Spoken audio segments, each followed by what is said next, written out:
kinh doanh trên FBNC. Thưa quý vị, chương trình hôm nay sẽ là cuộc trao đổi về chủ đề quỹ mở, một phương thức đầu tư hiệu quả tại Việt Nam.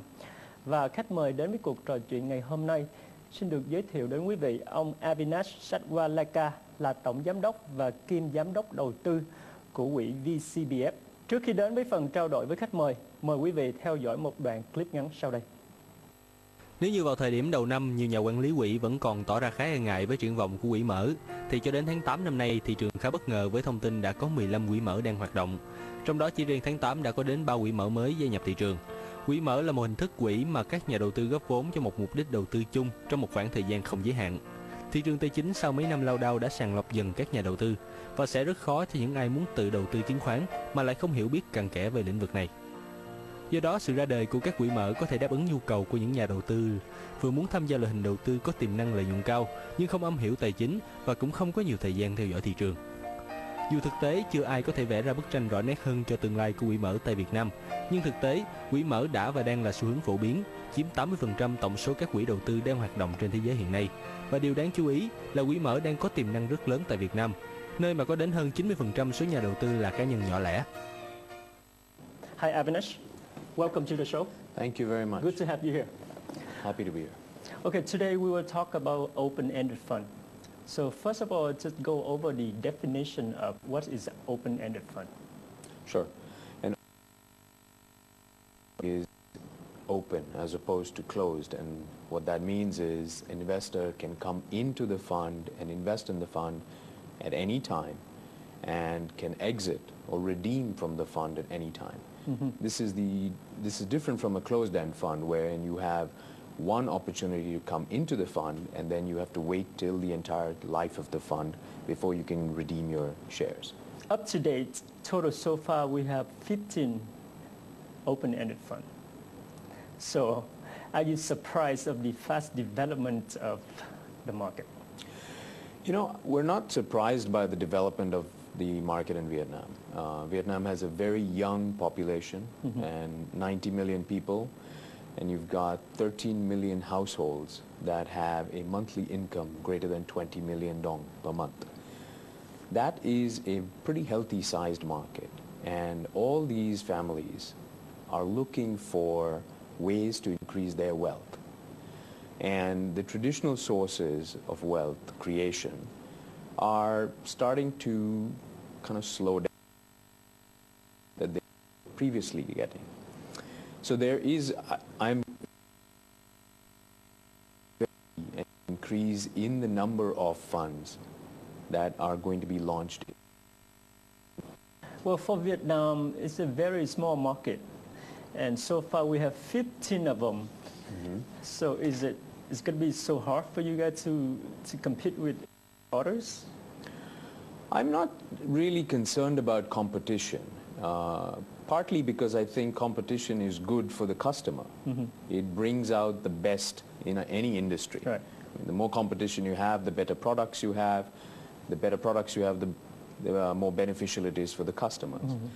As far as it goes for VCBF, we're less concerned about it because when we've got support from two very, very strong parents.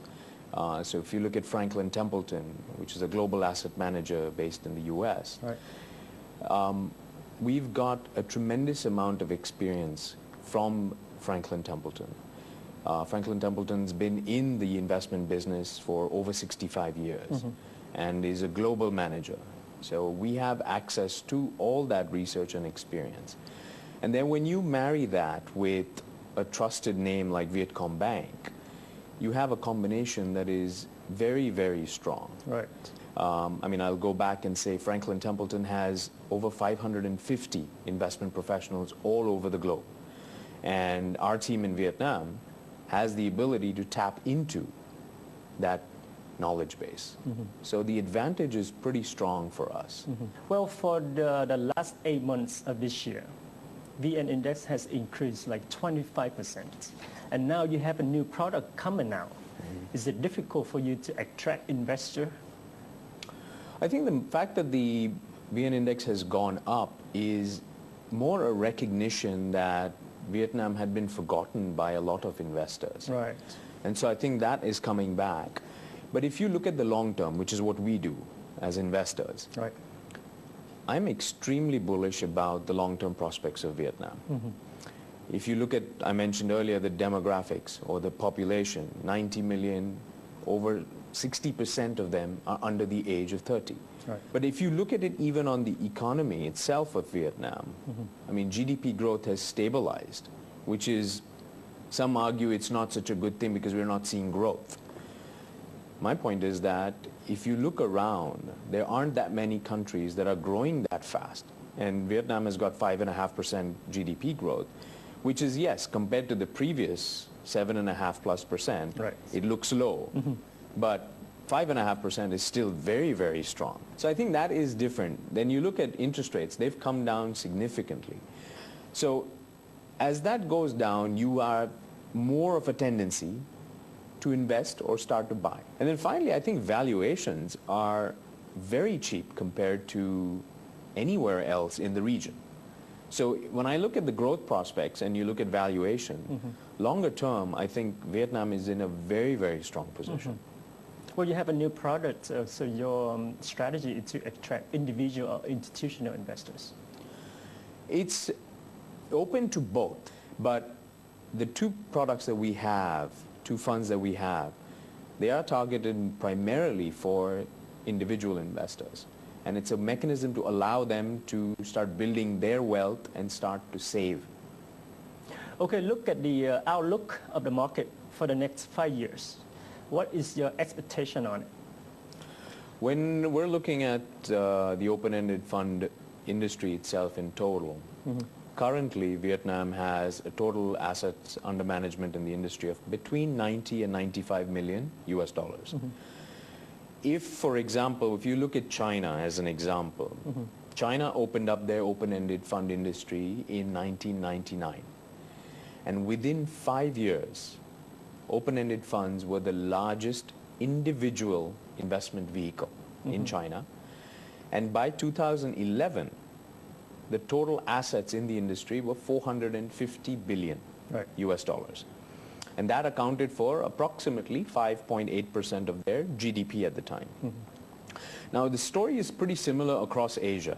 I mean, if you look at, on average, the open-ended fund industry or mutual fund industry accounts for 9% of GDP. Now, if we look deeper in, let's say, Southeast Asia, if you look at, let's say, Indonesia and the Philippines, which are the smaller markets, even there, the size of the market is about 2.5% of GDP. So if we are to assume that we have somewhere between 2.5% of GDP and 9% of GDP for Vietnam, you're talking about a size of the market of anywhere from 4 to 12 billion. Wow. Now, well, our expectation, since you asked about the next 5 years, right? My sense is that within the next 5 years, we'll be somewhere in the range of 4 to 5 billion in terms of total assets for the industry. Well, that's the first part of our talk today. In the second part, we will talk about your financial. Vừa rồi là phần 1 của câu chuyện kinh doanh. Chúng tôi sẽ quay trở lại sau ít phút nữa với phần 2.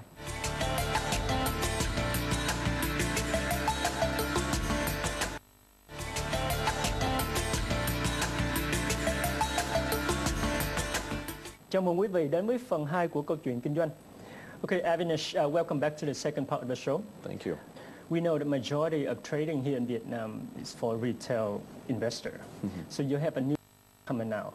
What are the advantages of your product to this kind of investors? Sure. An open-ended fund is a product that is open to any investor, whether you're an experienced trader or you have absolutely no experience whatsoever and you're coming into the stock market for the first time. Really? It is, yeah, because I think the idea and the advantage of having an open-ended fund or investing in an open-ended fund is, firstly, it is professionally managed. So you do not have to know anything about any company. What you have to make sure is that the manager that you select is a good one.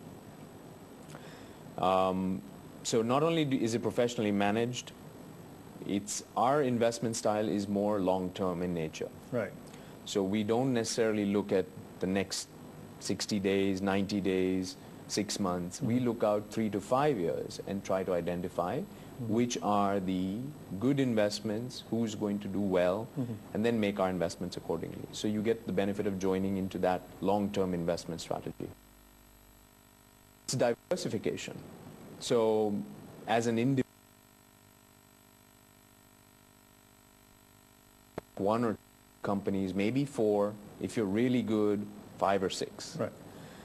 In our portfolio, on average, there are between 20 and 25 companies. And we have a research staff of over 10 people that focus on this and develop this. So as an investor in an open-ended fund, you'd get access, essentially, to all that research that we do through the open-ended fund. The next advantage is liquidity. I mean, it's an issue that I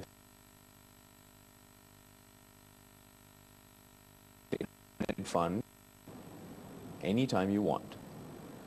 The way we've set it up is once a week, we have an NAV that you can either buy or you can sell it back or redeem it at. So that's your liquidity right there. In terms of flexibility, you have the flexibility to invest in different kinds of funds depending on the strategy that you want to focus on. Right. So if you want to focus on more of a conservative type strategy, you'd go into our tactical balanced fund. If you want to have a little more aggressive strategy or you want to be focused more on equities, you'd go into our blue chip fund. Right. And then finally, I'd say transparency. I mean, everything that we do is public. Every report that we publish is public. There's no situation where the investor doesn't know what it is that we're doing, what it is that we're investing in. On a monthly basis, all our reports are published with the State Securities Commission.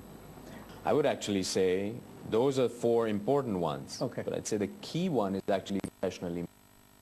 All right, got it. Because that is the difference between you and I trying to do this on our own as opposed to having professionals that have access to information, that have access to the companies and can essentially do a lot more research. Well, I understand that you guys have blue chip fund. Share with us more about the type of fund. Blue chip essentially is a name that goes with trying to show quality. So when we look at blue chip, and when we're talking about high quality, that high quality can come from multiple different sources. It can be high quality management of the investment companies that we're looking at. It could be high quality revenue. It could be high quality profits. So we look at essentially companies that we think meet our high quality definition. And typically these companies tend to be the larger ones in the market. So what is the benchmark return of this blue chip fund? So all our funds have different benchmarks. Now, for the blue chip fund in particular, the benchmark is the VN 100, which is essentially the top 100 companies in Vietnam. And while it is our benchmark, we tend not to focus as much on the benchmark itself. What we do is focus on research. So we try to find the best companies that are going to give us the best returns. Now, sometimes they're in the benchmark, sometimes they're not going to be in the benchmark. Right. But what we try to do is essentially take a look at each company and decide whether it is a good investment or not. Well, every fund has different risk and doesn't apply to all investors. So what kind of investor is more suitable for your blue chip fund? Blue chip fund is, it's open to pretty much any investor that is looking to increase their wealth over the long term, 3 to 5 years. Okay. Because we look at it as investors, we're looking for companies that are going to give us a return in 3 to 5 years. And it's not just a small return, we're looking for outsized returns, right? So what we want is investors that invest in our fund that also have a similar target and a similar goal and a similar objective. Now, if we're looking at companies that are going to provide us a longer term return, and that is your target in terms of growing your wealth over the next 3 to 5 years, it's the ideal fund. Now, given that it is a general equity strategy, I think the blue chip fund should be part of a core portfolio in any investor's strategy. Vừa rồi là phần 2 của câu chuyện kinh doanh. Xin mời quý vị giải lao trong giây lát trước khi đến với phần cuối cùng của chương trình.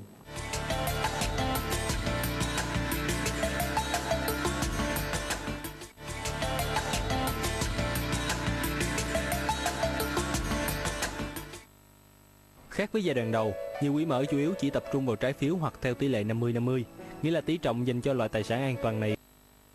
Thì nay, tức quỹ mở chỉ đầu tư vào cổ phiếu đã đánh dấu sự có mặt của mình trên thị trường. Đơn cử như quỹ đầu tư cổ phiếu hàng đầu VCBF, gọi tắt là VCBF-BCF. Với mức vốn điều lệ hơn 59 tỷ đồng của liên doanh quản lý quỹ Vietcombank Franklin Templeton Investment. Đáng chú ý, VCBF-BCF 100% giá trị tài sản ròng vào cổ phiếu niêm yết, chủ yếu là từ cổ phiếu vốn hóa lớn và thanh khoản tốt. Điều này dường như đang cho thấy sự linh hoạt của nhà quản lý quỹ khi nhanh chóng bắt nhịp xu thế tăng trưởng mạnh mẽ của thị trường cổ phiếu thời gian gần đây. Trong đó, vai trò dẫn dắt thị trường của các blue chip là không thể phủ nhận. Tôi đầu tư vô quỹ VCBF là người ta có cái đội ngũ chuyên nghiệp, nên người ta sẽ sử dụng cái đồng tiền mà mình gửi cho họ đầu tư nó sẽ hiệu quả hơn. Và vì là quỹ mở nên nhà đầu tư có thể tin rằng với một số tiền nhỏ, khoản đầu tư vẫn được đa dạng hóa vào nhiều cổ phiếu. Quỹ cũng chú trọng tạo ra lợi nhuận lâu dài thông qua việc đầu tư các công ty có vốn hóa lớn. Do đó, chứng chỉ quỹ có thể là danh mục cổ phiếu chủ chốt cho nhà đầu tư với thời gian đầu tư từ 3 đến 5 năm hoặc thậm chí là lâu hơn. Tất nhiên, trong trường hợp khẩn cấp, khi nhà đầu tư cần tiền đột xuất, việc rút một phần hoặc toàn bộ số tiền đầu tư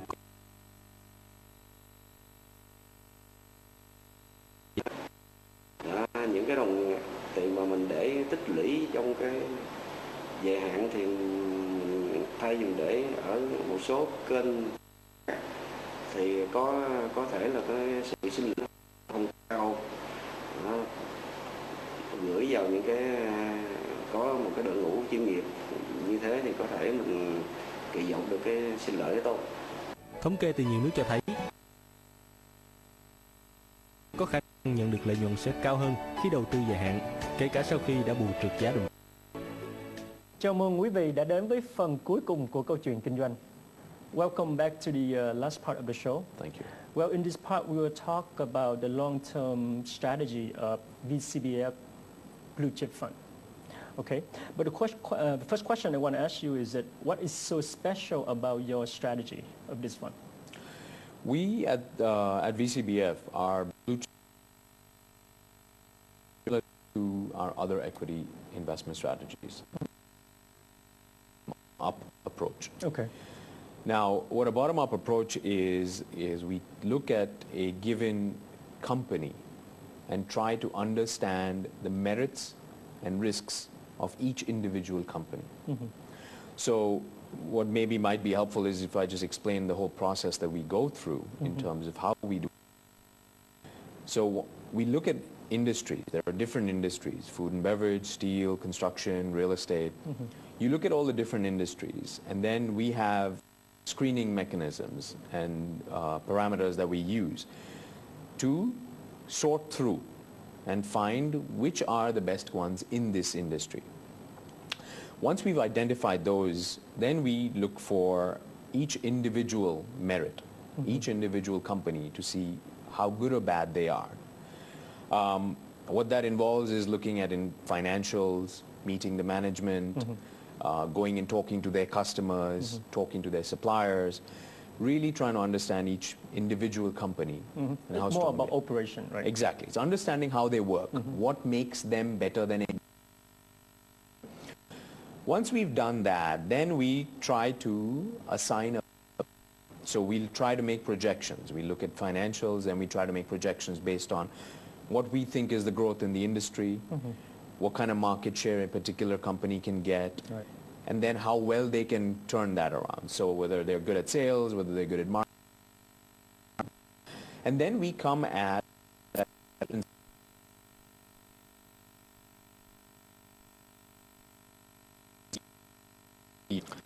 then we look at that and say, okay, what is the current price today? If the current price is below what we think is the value, then that's a buy decision. If it is not below, then what we'll do is we put it on a list that we say we track it because it is a good company, and then hopefully they bring the price down and we can then participate in it. But when we're looking at intrinsic value, we do one additional thing, which is we do an macro overlay. Okay. And what I mean by that is to take a look at the overall economy and see how that is functioning. Affect this or affect this company. Or more recently, it's the TPP. FTA. Or any of the FTAs being discussed, right?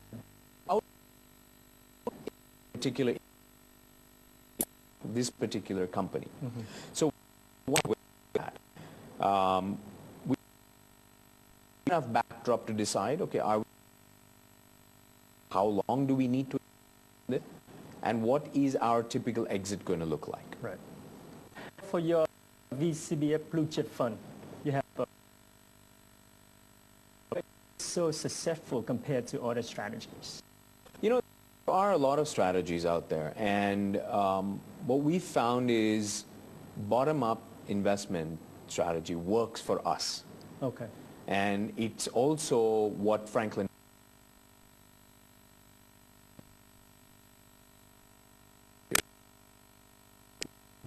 is research. If you do You mean equity research? equity research, the more research you do on the companies, the better off you feel to have about that investment. And where that becomes important when About the liquidity earlier. How easy it is for investors to move their money in and out of your blue chip funds? So we understand that there are, ideally, we'd never want to leave, Okay. right, as an investor. Yep. But we understand, I mean, there are going to be emergencies, there are going to be things where you need money in a short.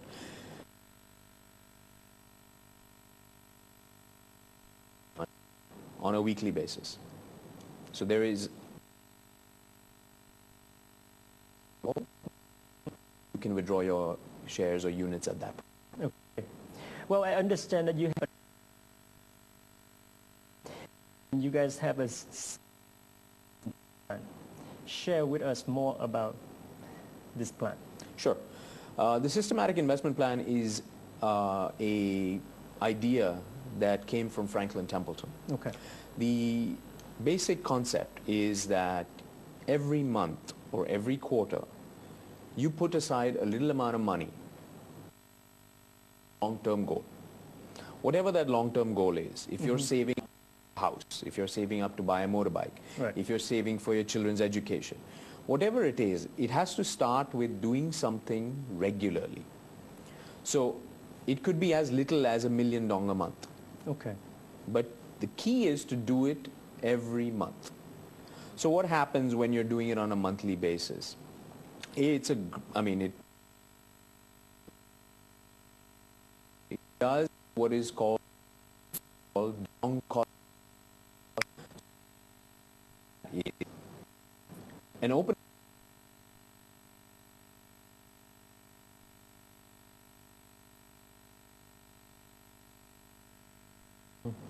So if you, for example, are putting in 1 million dong every month, in month 1, let's say the NAV is 100 dong. So you're getting X amount of units that you're buying. Next month, the NAV, not from 100, it goes to 1,000. But you're still only putting in your 1 million dong every month. So what is going to happen? You're going to buy that many less units. Now let's go to month 3. The NAV goes from 1,000, it goes to 500. Right. Now all of a sudden, your 1 million dong is buying you that many more units. So without you as an investor doing anything other than sticking to your 1 million dong every month, you are averaging down. So when the market, because it is theoretically expensive, when the market goes down, it's cheaper, so you're buying more units. Right. So it gives you that advantage without really doing anything. And then lastly, I'd say as for if you commit to invest for a year on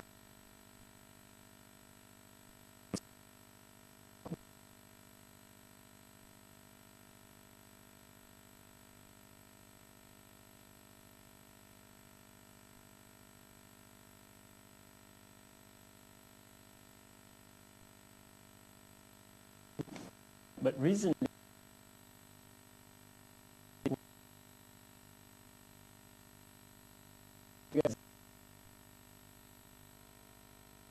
publicity in the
for having